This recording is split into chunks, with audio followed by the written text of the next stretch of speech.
আসসালামু আলাইকুম। প্রবাস সংবাদে সবাইকে স্বাগত জানাচ্ছি। সৈয়দা তারানা তাবাসসুম।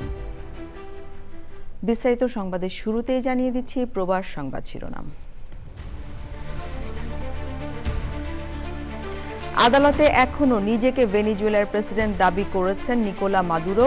যুক্তরাষ্ট্রের বিরুদ্ধে প্রয়োজনে আবারও কলম্বিয়ার অস্ত্র তুলে নেওয়ার হুমকি।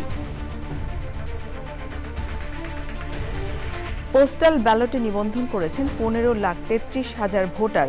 নিবন্ধন কাঙ্ক্ষিত না হওয়ার জন্য মধ্যপ্রাচ্যের কাউকে মনোনয়ন না দেয়াকে দায়ী করছেন প্রবাসীরা। এবং মার্কিন প্রেসিডেন্ট ডোনাল্ড ট্রাম্পের নানা উদ্যোগে অভিবাসীরা চিন্তিত। অবৈধ অভিবাসীদের ফেরত পাঠানো নিয়ে বিশ্বজুড়ে সমালোচনা।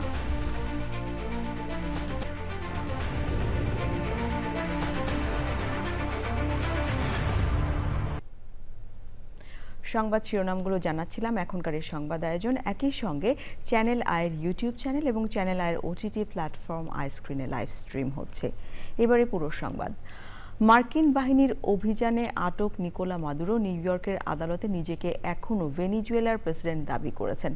মাদক পাচার ও সন্ত্রাসের অভিযোগ অস্বীকার করে নিজেদের নির্দোষ দাবি করেছেন মাদুরো ও তার স্ত্রী সিলিয়া ফ্লোরেস। মামলার পরবর্তী শুনানি 17 মার্চ। সুইজারল্যান্ডে মাদুরোর নামে থাকা সম্পদ জব্দ করেছে দেশটির সরকার। মাদুরোকে আটকের ঘটনায় আন্তর্জাতিক অঙ্গনে তীব্র প্রতিক্রিয়া দেখা দিয়েছে। যুক্তরাষ্ট্রের বিরুদ্ধে প্রয়োজনে আবারও অস্ত্র তুলে নেওয়ার ঘোষণা দিয়েছেন কলম্বিয়ার প্রেসিডেন্ট গুস্তাভো পেত্রো। সুদীপ্তা মাহমুদের রিপোর্ট। মাদুরো ও তার স্ত্রীকে হাতকড়া পরানো অবস্থায় প্রিজন ভ্যানে করে ম্যানহাটনে ড্যানিয়েল প্যাট্রিক মইনিহান ফেডারেল কোর্টে নেওয়া হয়। 30 মিনিটের শুনানির শুরুতেই 63 বছর বয়সী মাদুরো দোভাষীর মাধ্যমে বলেন তিনি এখনও ভেনেজুয়েলার প্রেসিডেন্ট। তিনি নির্দোষ ও একজন মার্জিত মানুষ। তার স্ত্রী 69 বছর বয়সী সিলিয়া ফ্লোরেন্সও বলেন তিনি সম্পূর্ণ নির্দোষ। আদালতে মাদুরো ও ফ্লোরেন্স দুজনের পরনেই ছিল কারাবন্দীদের পোশাক। মাদুরের পায়ে ছিল ডান্ডাবেরি। শুনানি চলার সময় আদালতের বাইরে শত শত বিক্ষোভকারী মাদুরোর পক্ষে বিপক্ষে স্লোগান দেন। মাদুরো ও তার স্ত্রীকে যুক্তরাষ্ট্রে তুলে নেওয়ার ঘটনায় জরুরি বৈঠকে বসে জাতিসংঘের নিরাপত্তা পরিষদ। বৈঠকে এ ঘটনার নিন্দা জানায় চীন ও রাশিয়া। ভেনেজুয়েলায় অন্তর্বর্তী সরকারের নতুন প্রেসিডেন্ট হিসেবে শপথ নিয়েছেন দেলসি রদ্রিগেজ। তবে এর আগেই যুক্তরাষ্ট্রের সাথে ভারসাম্য ও শ্রদ্ধাশীল সম্পর্ক স্থাপনের কথা জানান তিনি। এদিকে এনবিসি নিউজকে দেওয়া সাক্ষাৎকারে ডোনাল্ড ট্রাম্প বলেছেন ভেনেজুয়েলার দায়িত্ব এখন তার হাতেই। নিকোলাস মাদুরোকে আটকের পরপরই মাদুরো ও তার সঙ্গে সংশ্লিষ্টদের নামে থাকা সম্পদ জব্দ করেছে সুইজারল্যান্ড সরকার। 2018 সাল থেকে ভেনেজুয়েলার ওপর নিষেধাজ্ঞা আরোপ করে রেখেছে সুইজারল্যান্ড। এসব নিষেধাজ্ঞার আওতায় বর্তমানে 54 জন ব্যক্তির সম্পদ জব্দ ও ভ্রমণ নিষেধাজ্ঞা কার্যকর রয়েছে দেশটিতে। ভেনেজুয়েলায় জ্বালানি তেলের উৎপাদন বাড়াতে মার্কিন কোম্পানিগুলোর সঙ্গে চলতি সপ্তাহেই বৈঠকে বসছেন প্রেসিডেন্ট ডোনাল্ড ট্রাম্প। প্রায় 2 দশক আগে মার্কিন কোম্পানিগুলো ভেনেজুয়েলার জ্বালানি খাতে তাদের নিয়ন্ত্রণ হারিয়েছিল। মাদুরোকে আটকের পর আরেক ল্যাটিন দেশ কলম্বিয়ার সঙ্গে যুক্তরাষ্ট্রের উত্তেজনা চরমে পৌঁছেছে। ট্রাম্পের অব্যাহত হুমকির মুখে প্রয়োজনে আবারও অস্ত্র তুলে নেওয়ার ঘোষণা দিয়েছেন কলম্বিয়ার president Gustavo Petro. Sudipta Mahmud, channel I.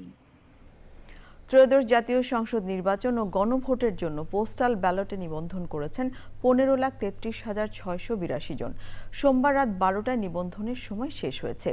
নির্বাচন কমিশন জানিয়েছে দেশের ভেতরে থেকে নিবন্ধন করেছেন 7,61,140 জন। এর মধ্যে সরকারি চাকরিজীবী 5,75,200 জন, নির্বাচনী দায়িত্বপ্রাপ্ত 1,69,642 জন, আনসার ভিডিপি 10,010 জন। আর কারাগার থেকে ভোট দিতে নিবন্ধন করেছেন 6,283 জন। 123 দেশ থেকে নিবন্ধন করেছেন 7,72,542 জন প্রবাসী। সৌদি আরব থেকে সবচেয়ে বেশি নিবন্ধন করেছেন 2,39,186 জন। পোস্টাল ভোট বিডি অ্যাপের মাধ্যমে 50 লাখ ভোটার রেজিস্ট্রেশনের লক্ষ্যমাত্রা ছিল নির্বাচন কমিশনের। তবে তার 15% পূরণ করেছেন প্রবাসীরা। ভোটার রেজিস্ট্রেশনের আশানুরূপ সাফল্য না আসার পেছনে নির্বাচনে অংশগ্রহণকারী দলগুলো থেকে মধ্যপ্রাচ্যের কাউকে মনোনয়ন না দেয়াকে বড় কারণ বলে মনে করছেন সংশ্লিষ্টরা। সৌদি আরব থেকে MY আলাউদ্দিনের রিপোর্ট। ত্রয়োদশ সংসদ নির্বাচনের ভোটের গাড়ি চলছে দেশ থেকে প্রবাসে। নির্বাচন কমিশন থেকে পাঠানো ব্যালট পেপার সম্মিলিত চিঠি ইতিমধ্যে হাতে পেয়েছেন অনেক প্রবাসী। পোস্টাল বিডের থেকে বাংলাদেশের যে ভোটার রেজিস্ট্রেশন করেছি, আজকে কাগজ পাইছি। আমি চাই যে বিদেশে বসেও আমি চাই যে ভালো একটা যে প্রার্থী এবং সৎ নিষ্ঠাবান প্রার্থী দেখে জানি আমি ভোট দিতে পারি। আমি এবার প্রথম ভোট হয়েছি বিদেশ থেকে, এটা অন্যরকম অনুভূতি লাগতেছে। সোমবার পর্যন্ত প্রায় 15 লক্ষাধিক প্রবাসী ভোটার হিসেবে রেজিস্ট্রেশন করেছেন। তবে 3 দফা সময় বাড়িয়েও পোস্টাল বিডি অ্যাপের মাধ্যমে ভোটার রেজিস্ট্রেশনের লক্ষ্যে পৌঁছতে পারেনি নির্বাচন কমিশন। ভোটিং সিস্টেমের যে রেজিস্ট্রেশন, সেটার আজকে শেষ দিন, শেষ হয়ে গেছে। তো আলহামদুলিল্লাহ এ পর্যন্ত আমরা বহির্বিশ্বের সমস্ত দেশের ভিতরে সবচেয়ে highest number of registration Saudi আরবে, প্রায় 2,38,000-এর কাছাকাছি, যার জন্য আমাদের কাজটা আসলে স্লো হয়ে গেছে। আমরা we have been started late. So এই জন্য আসলে আমাদের রেজিস্ট্রেশনটা আরেকটু বাড়তে পারতো। আমাদের প্রত্যাশা থাকবে যে কোনো ফরম্যাটে যেন আমাদের এই মধ্যপ্রাচ্য থেকে 1 বা 2জনকে সংসদে কথা বলার সুযোগ করে দেওয়া হয়, এবং সেটা সম্ভব। সামনে উপনির্বাচন আছে, আমাদের প্রবাসী কল্যাণ মন্ত্রণালয় আছে। আমরা চাই যে মধ্যপ্রাচ্য থেকে আমাদের প্রতিনিধি হয়ে আমাদের প্রবাসীদের পক্ষে কথা বলুক। সৌদি আরবের সাথে বাংলাদেশ প্রবাসী ভোটার রেজিস্ট্রেশন কম হওয়ার পেছনে আগামী সংসদ নির্বাচনে অংশগ্রহণকারী দলগুলো থেকে মধ্যপ্রাচ্য থেকে কাউকে মনোনয়ন না দেয়াকে কারণ হিসেবে দেখছেন তারা। মধ্যপ্রাচ্য যেখানে 80 লক্ষ প্রবাসী আছে, 80 লক্ষ প্রবাসীদের থেকে প্রতিনিধিত্ব করার জন্য বাংলাদেশের সংসদে আমাদের কাউকে মূল্যায়ন করা হয়নি। এটাই হলো প্রথম দাবি প্রবাসীদের, যে প্রবাসীদের রেমিটেন্সে অর্থনীতি শক্ত অবস্থায় আছে, সেই প্রবাসীদেরকে অবশ্য মূল্যায়ন করা হয়নি। বুঝতে আমাদের অনেক সময় লেগে গেছে, আর বোঝার যখন আমরা বুঝছি, যখন আমাদের ভোটার হওয়া শুরু হয়ে গেছে, তখনই আমাদের এটা ডেট চলে গেছে। এই জন্যই মধ্যপ্রাচ্য প্রবাসীরা হতাশ। বাংলাদেশের রাজনীতিতে, অর্থনীতিতে মধ্যপ্রাচ্যের প্রবাসীদের অগ্রণী ভূমিকা থাকলেও বাংলাদেশের রাজনৈতিক দলগুলো থেকে প্রবাসীদের কোনো প্রতিনিধিকে মনোনয়ন না দেয় ক্ষোভ প্রকাশ করেছেন প্রবাসীরা। সৌদি আরবের জেদ্দা থেকে MY আলাউদ্দিন, চ্যানেল আই। ত্রয়োদশ জাতীয় সংসদ নির্বাচনে ভোট দিতে পর্তুগাল থেকে 5,000-এরও বেশি প্রবাসী বাংলাদেশি পোস্টাল ব্যালটে নিবন্ধন করেছেন। ইউরোপের বিভিন্ন দেশের পাশাপাশি পর্তুগাল থেকে যে উল্লেখযোগ্য সংখ্যক প্রবাসী বাংলাদেশি নিবন্ধন সম্পন্ন করেছেন তাকে ইতিবাচক হিসেবে দেখছেন প্রবাসীরা। পর্তুগাল থেকে হাফিজ আল আসাদ জানাচ্ছেন বিস্তারিত। আসন্ন জাতীয় নির্বাচনকে সামনে রেখে প্রথমবারের মতো চালু করা হয়েছিল পোস্টাল ভোট ব্যালট কর্মসূচি। আজই শেষ হচ্ছে তার নিবন্ধনের সময়সীমা। পর্তুগালে থাকা অভিবাসীরাও এই নিবন্ধনে অংশগ্রহণ করেছেন। এখন পর্যন্ত 5,320 জন পর্তুগালে থাকা প্রবাসী বাংলাদেশিরা নিবন্ধন সম্পন্ন করেছেন। তবে সবথেকে বেশি নিবন্ধন সম্পূর্ণ হয়েছে মধ্যপ্রাচ্য দেশ সৌদি আরব থেকে। নির্বাচন কমিশনের সূত্র মতে প্রবাসীরা যেন নির্বিঘ্নে ভোটদান কর্মসূচিতে অংশগ্রহণ করতে পারে, এই জন্যই তারা এই কর্মসূচি অংশগ্রহণ করেছিল। তবে পর্তুগালে থাকা অভিবাসীরা শঙ্কা প্রকাশ করেছেন, কতটুকু স্বচ্ছতার মধ্য দিয়ে এই ভোটদান কর্মসূচি প্রদান করা হবে সেটাই এখন দেখার বিষয়। অন্যদিকে উৎসাহ প্রকাশ করেছেন অন্তর্বর্তী সরকারের প্রতি, কারণ তারা মনে করছেন এই পোস্টার ভোট ব্যালট কর্মসূচি তাদের দীর্ঘদিনের দাবি আদায়ের প্রত্যাশা সম্পূর্ণ হয়েছে। তবে প্রত্যাশা সম্পূর্ণ হলেও শঙ্কা থেকেই যায়, কেননা নিবন্ধনের শুরুতেই ধীরগতি, সার্ভার সমস্যা, এগুলো নিয়েই তারা নিবন্ধন সম্পন্ন করেছেন। এখন দেখার বিষয় কতটুকু স্বচ্ছ প্রক্রিয়ার মধ্য দিয়ে এই পোস্টাল ভোট ব্যালট পেপারের মাধ্যমে বসবাস করা অভিবাসীরা তাদের সঠিক নেতৃত্ব বেছে নিতে পারে। পর্তুগালের লিসবন থেকে হাফিজ আল আসাদ, চ্যানেল আই। মার্কিন প্রেসিডেন্ট ডোনাল্ড ট্রাম্পের নানা উদ্যোগ অভিবাসীদের জীবনকে কঠিনতর করছে, কপালে ফেলছে চিন্তার ভাঁজ। ইতোমধ্যে অবৈধ অভিবাসীদের অমানবিকভাবে নিজ দেশে ফেরত পাঠানো বিশ্বজুড়ে সমালোচনার জন্ম দিয়েছে। দেখুন মাসরুর শাকিলের প্রতিবেদন। মার্কিন যুক্তরাষ্ট্রের প্রেসিডেন্ট ডোনাল্ড ট্রাম্পের নানা উদ্যোগ অভিবাসীদের জীবনকে কঠিনতর করছে, কপালে ফেলছে চিন্তার ভাঁজ। অবৈধ অভিবাসীদের অমানবিকভাবে নিজ দেশে ফেরত পাঠানো সমালোচনার জন্ম দিয়েছে বিশ্বজুড়ে। এবার ট্রাম্প তার ট্রুথ সোশ্যালে প্রকাশ করলেন নতুন তথ্য। যুক্তরাষ্ট্রে বসবাসকারী অভিবাসীদের মধ্যে কোন কোন দেশের মানুষ কতটা সরকারি কল্যাণ ও অর্থ সহায়তা পায় তার একটি তালিকা প্রকাশ করেছেন ডোনাল্ড ট্রাম্প। উৎপত্তি দেশ অনুসারে অভিবাসী কল্যাণ প্রাপকের হার শীর্ষক প্রকাশিত ওই চার্টে অভিবাসীদের জন্মভিত্তিক দেশ এবং কত শতাংশ অভিবাসী পরিবার যুক্তরাষ্ট্রের কল্যাণ ও সহায়তা পায় তা তুলে ধরা হয়েছে। তালিকা অনুযায়ী বাংলাদেশি অভিবাসী পরিবারের 54.8% যুক্তরাষ্ট্রে সরকারি সহায়তা গ্রহণ করছে। এটি তালিকাভুক্ত দেশগুলোর মধ্যে সবচেয়ে বেশি। এছাড়া পাকিস্তানের ক্ষেত্রে এই হার 40.2%, নেপাল 34.8%, চীন 32.9%, ইসরায়েল এবং ফিলিস্তিন 25.9%, ইউক্রেনের ক্ষেত্রে 42.7%। এশীয়র অন্যান্য নির্দিষ্ট নয় এমন শ্রেণীভুক্ত দেশগুলোর সহায়তা পাওয়া পরিবারের হার 38.8% দেখানো হয়েছে। নিজের সামাজিক যোগাযোগ মাধ্যম ট্রুথ সোশ্যালে প্রকাশিত ওই তালিকায় বিশ্বের প্রায় 120টি দেশ ও অঞ্চল অন্তর্ভুক্ত থাকলেও আশ্চর্যজনক হলেও সত্য, সেখানে ভারতের নাম নেই। তবে ট্রাম্প যেহেতু শুধুমাত্র 25% বা তার বেশি জনগোষ্ঠীর নির্ভরতার চিত্র তুলে ধরেছেন, তাই ধরে নেওয়া যায় সরকারি সহায়তার উপর নির্ভর করা ভারতীয় জনগোষ্ঠীর হার 25%-এর কম হতে পারে। পাশাপাশি গবেষণা সংস্থা পিউ রিসার্চ সেন্টারের তথ্যমতে আয়ের দিক থেকে ভারতীয় আমেরিকানরা যুক্তরাষ্ট্রের প্রধান জাতিগত গোষ্ঠীগুলোর মধ্যে শীর্ষ অবস্থানে রয়েছে। পিউ তথ্যমতে ভারতীয় আমেরিকানরা যুক্তরাষ্ট্রে বসবাসকারী দ্বিতীয় বৃহত্তম এশীয় বংশোদ্ভূত জনগোষ্ঠী, যা দেশটির মোট এশীয় জনসংখ্যার প্রায় 21%। 2023 সালে ভারতীয় আমেরিকানদের গড় বার্ষিক পারিবারিক আয় ছিল $1,51,200 মার্কিন। একই সময়ে সব এশীয় আমেরিকানদের গড় আয় ছিল $1,05,600। এছাড়া যুক্তরাষ্ট্রে অভিবাসী হিসেবে বসবাসরত ভারতীয় পরিবারের প্রধানদের গড় বার্ষিক আয় $1,56,000। যুক্তরাষ্ট্রে জন্মগ্রহণকারী ভারতীয় পরিবারের প্রধানদের তুলনায় $1,20,200 বেশি বলেও জানানো হয়েছে পিউ রিসার্চের তথ্যে। বিশ্লেষকরা বলছেন এই পরিসংখ্যান অভিবাসী জনগোষ্ঠীর আর্থসামাজিক অবস্থার বড় ধরনের বৈচিত্র্য তুলে ধরে এবং যুক্তরাষ্ট্রের অভিবাসন ও কল্যাণ নীতি নিয়ে নতুন করে আলোচনা উস্কে দিয়েছে। একই সাথে প্রকাশিত এই তথ্যের ভিত্তিতে ট্রাম্প কোনো ধরনের পদক্ষেপ নেয় কিনা সেটিও চিন্তার ভাঁজ ফেলেছে বাংলাদেশি অভিবাসীদের মনে। বাংলাদেশের সাবেক প্রধানমন্ত্রী বেগম খালেদা জিয়ার শেষ বিদায়ে অংশ নিতে আসা ভারতের পররাষ্ট্রমন্ত্রী এস জয়শঙ্কর এবং পাকিস্তানের জাতীয় সংসদের স্পিকার সর্দার আয়াদ সাদিক করমর্দন করেছেন। এর প্রভাব ছড়িয়ে পড়েছে দক্ষিণ এশিয়ার রাজনীতিতে। এটি ছিল নিছক সৌজন্য নাকি এর মাধ্যমে গলতে পারে সম্পর্কের বরফ? বিস্তারিত জানাচ্ছেন তাসফিয়া মুস্তাবা। একটি করমর্দন, কিন্তু তার প্রভাব ছড়িয়ে পড়েছে দক্ষিণ এশিয়ার রাজনীতিতে। ঢাকায় সাবেক প্রধানমন্ত্রী বেগম খালেদা জিয়ার শেষ বিদায়ের দিনে জনসমক্ষে হাত মেলালেন ভারতের পররাষ্ট্রমন্ত্রী এস জয়শঙ্কর এবং পাকিস্তানের জাতীয় সংসদের স্পিকার সর্দার আয়াদ সাদিক। প্রশ্ন উঠছে, এটি কি নিছক সৌজন্য নাকি সম্পর্কের বরফ গলার ইঙ্গিত?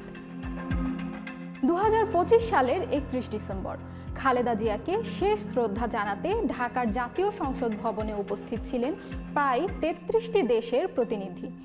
এই অনুষ্ঠানের ফাঁকেই জনসমক্ষে করমর্দন করেন জয়শঙ্কর ও আয়াদ সাদিক। মে 2025-এ ভয়াবহ সামরিক সংঘাতের পর এটিই ছিল ভারত পাকিস্তানের মধ্যে প্রথম দৃশ্যমান উচ্চ পর্যায়ের সৌজন্য বিনিময়। গত বছরের এপ্রিলে কাশ্মীরের পেহেলগামে হামলায় 26 জন নিহত হওয়ার পর ভারত পাকিস্তানকে দায়ী করে। প্রমাণ ছাড়াই অভিযোগ পাল্টা অস্বীকার। এরপর শুরু হয় 4 দিন ব্যাপী সামরিক সংঘাত। 87 ঘন্টার সেই সংঘাত থামে যুক্তরাষ্ট্রের মধ্যস্থতায়। তারপর থেকেই দু দেশের সম্পর্ক কার্যত জমাট বরফে পরিণত হয়। পাকিস্তানের বিশেষজ্ঞদের বড় একটি অংশ বলছেন এটি কোনো কূটনৈতিক অগ্রগতির ইঙ্গিত নয়। সাবেক পাকিস্তানি রাষ্ট্রদূত মালিহা লোধির মতে এটি ছিল তাৎক্ষণিক ও অপ্রস্তুত সৌজন্য। সিনেটর শেরি রহমানও মনে করেন এতে অতিরিক্ত অর্থ খোঁজা হচ্ছে। ভারতের রয়েছে ভিন্ন মত। দক্ষিণ এশিয়া বিশ্লেষক মাইকেল কুগেলম্যান বলেছেন, রাষ্ট্রীয় অন্ত্যেষ্টিক্রিয়ায় করমর্দন না করা ভারতের জন্য কূটনৈতিকভাবে অশোভন হতো। তার মতে, যদি ভারত সত্যিই সম্পর্ক উন্নয়নের বার্তা দিতে চাইতো, তবে তা হতো নীরব কূটনৈতিক চ্যানেলে, জনসম্মুখে নয়। তবে সাবেক সিনেটর মুশাহিদ হুসেইন সাইয়েদ একে দেখছেন ইতিবাচক চোখে। তার মতে, শরীরী ভাষা ও হাসিমুখ ইঙ্গিত দেয় এটি পরিকল্পিত। তিনি মনে করছেন 2026 সাল থেকে সম্পর্ক ধীরে ধীরে স্বাভাবিক হতে পারে। একটি করমর্দন কারো কাছে নিছক সৌজন্য, আবার কারো কাছে ভবিষ্যতের ক্ষীণ ইঙ্গিত। তবে বাস্তবতা হলো, ভারত পাকিস্তান সম্পর্ক এখনও অনিশ্চয়তার মধ্যে রয়েছে। এই করমর্দন আপাতত উত্তর নয়, বরং নতুন প্রশ্নের জন্ম দিয়েছে। যুক্তরাষ্ট্রের মিশিগান অঙ্গরাজ্যের হ্যামট্রামিক সিটির মেয়র ও কাউন্সিলম্যানরা শপথ নিয়েছেন। স্থানীয় সময় রোববার সন্ধ্যায় হ্যামট্রামিক পাবলিক লাইব্রেরিতে শপথ গ্রহণ অনুষ্ঠানের শুরুতে যুক্তরাষ্ট্রের জাতীয় সঙ্গীত পরিবেশন করা হয়। প্রথমেই নবনির্বাচিত মেয়র অ্যাডাম আল হারাবিকে শপথ বাক্য পাঠ করান মিশিগান রাজ্যের 31তম জেলা আদালতের বিচারক অ্যালেক্সিস ক্রোড। পরে কাউন্সিলম্যান নাইম চৌধুরী, আবু আহমদ মুসা ও ইউসুফ সাইদকে শপথ পড়ানো হয়। শপথ গ্রহণের পর বক্তব্য দেন মেয়র অ্যাডাম আল হারাবি ও বিদায়ী মেয়র আমির গালিব। বাঙালি কমিউনিটির মধ্যে বক্তব্য দেন ইমাম শাইখ আব্দুল লতিফ আজম। অনুষ্ঠানে Michigan state senator, state representative, Hamtramck সিটির পুলিশ চিফ ও ফায়ার চিফ সহ বিভিন্ন শ্রেণী পেশার মানুষ উপস্থিত ছিলেন। মালয়েশিয়ার শতবর্ষী সাবেক প্রধানমন্ত্রী মাহাথির মোহাম্মদ নিজ বাসভবনে পড়ে গিয়ে অসুস্থ হয়ে পড়েছেন। বার্তা সংস্থা এএফপিকে এ তথ্য জানিয়েছেন তার একজন সহকারী। বেশ কয়েক বছর ধরে মাহাথির মোহাম্মদ নানা শারীরিক জটিলতায় ভুগছেন। মাহাথিরের সহকারী সুফি ইউসুফ জানিয়েছেন, ব্যালকনি থেকে লিভিং রুমে যাওয়ার সময় পড়ে যাওয়ার পর সাবেক প্রধানমন্ত্রীকে কুয়ালালামপুরের ন্যাশনাল হার্ট ইনস্টিটিউটে নেওয়া হয়েছে। হাসপাতাল কর্তৃপক্ষ জানায় তিনি সচেতন আছেন। মালয়েশিয়ার সাবেক এই প্রধানমন্ত্রীর হৃদরোগের সমস্যা রয়েছে, তার হার্টে বাইপাস সার্জারিও করা হয়েছে। এর আগে 2025 সালের জুলাই মাসে তার 100তম জন্মদিন উপলক্ষে আয়োজিত অনুষ্ঠান শেষে তিনি অসুস্থ হয়ে পড়েছিলেন। সে সময় তাকে হাসপাতালে ভর্তি করা হয়েছিল। মাহাথির মোহাম্মদ 1981 থেকে 2003 সাল পর্যন্ত এবং 2018 থেকে 2020 সাল পর্যন্ত মালয়েশিয়ার প্রধানমন্ত্রীর দায়িত্ব পালন করেন। কাতারের রাজধানী দোহায় 30শে জানুয়ারি হতে যাচ্ছে এশিয়ান মেগা কনসার্ট 2026। আয়োজনের মূল আকর্ষণ হিসেবে মঞ্চ মাতাবেন নগর বাউল খ্যাত শিল্পী জেমস। কাতারের শিল্প নগরী সানায়া এলাকায় এশিয়ান টাউনের এমপি থিয়েটারে এই মেগা কনসার্টের আয়োজন করা হচ্ছে। কাতারে বাংলাদেশি মালিকানাধীন প্রতিষ্ঠান রয়্যাল আকসা গ্রুপ দোহার আল ফায়সান অডিটোরিয়ামে এক সংবাদ সম্মেলনে এ তথ্য জানান। সংবাদ সম্মেলনে ছিলেন ইভেন্টের আহ্বায়ক গোলাম মাওলা হাজারি, আল ফায়সানের স্বত্বাধিকারী মোহাম্মদ আনোয়ার আহমেদ ও বাংলাদেশ কমিউনিটি কাতারের সেক্রেটারি আমিন রসুল সাইফুল। জেমসের পাশাপাশি মঞ্চে থাকবেন আরও এক ঝাঁক বাংলাদেশি তারকা। যুক্তরাষ্ট্রের নিউ ইয়র্ক সিটির কুইন্স প্যালেসে শো টাইম মিউজিকের আয়োজনে হয়েছে পিঠা উৎসব 2026। প্রবাসে বেড়ে ওঠা নতুন প্রজন্মের কাছে বাঙালি সংস্কৃতি তুলে ধরতে এই আয়োজন ছিল উৎসব মুখর ও প্রাণবন্ত। অনুষ্ঠানের প্রধান অতিথি ছিলেন ডক্টর এনামুল হক। বিশেষ অতিথির বক্তব্য রাখেন অ্যাটর্নি মঈন চৌধুরী এবং শো টাইম মিউজিকের সভাপতি খায়রুল ইসলাম খোকন। উদ্বোধন করেন সাইফা আমিন ভুইয়া। আয়োজনে ছিল নানা ধরনের দেশীয় পিঠা পরিবেশন এবং সঙ্গীতানুষ্ঠান।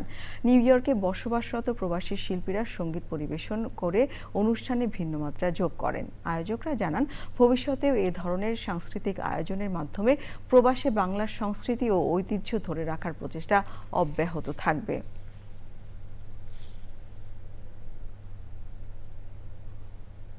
সংবাদ শেষ করব, তবে যাবার আগে প্রবাস সংবাদ শিরোনামগুলো জানিয়ে দিচ্ছে আরও একবার। আদালতে এখনও নিজেকে ভেনেজুয়েলার প্রেসিডেন্ট দাবি করেছেন নিকোলা মাদুরো। যুক্তরাষ্ট্রের বিরুদ্ধে প্রয়োজনে আবারও কলম্বিয়ার অস্ত্র তুলে নেওয়ার হুমকি।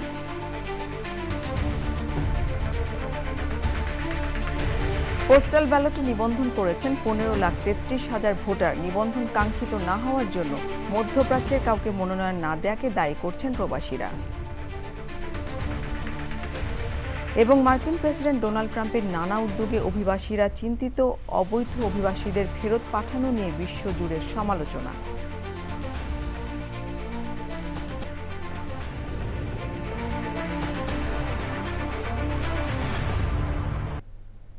চ্যানেল আই সর্বশেষ সংবাদ জানতে ভিজিট করুন channelionline.com-এ। যুক্ত থাকুন আমাদের সোশ্যাল মিডিয়া প্ল্যাটফর্মগুলোর সাথে। এই ছিল আমাদের এখনকার প্রবাস সংবাদ আয়োজন। ধন্যবাদ সবাইকে এতক্ষণ সঙ্গে থাকবার জন্য।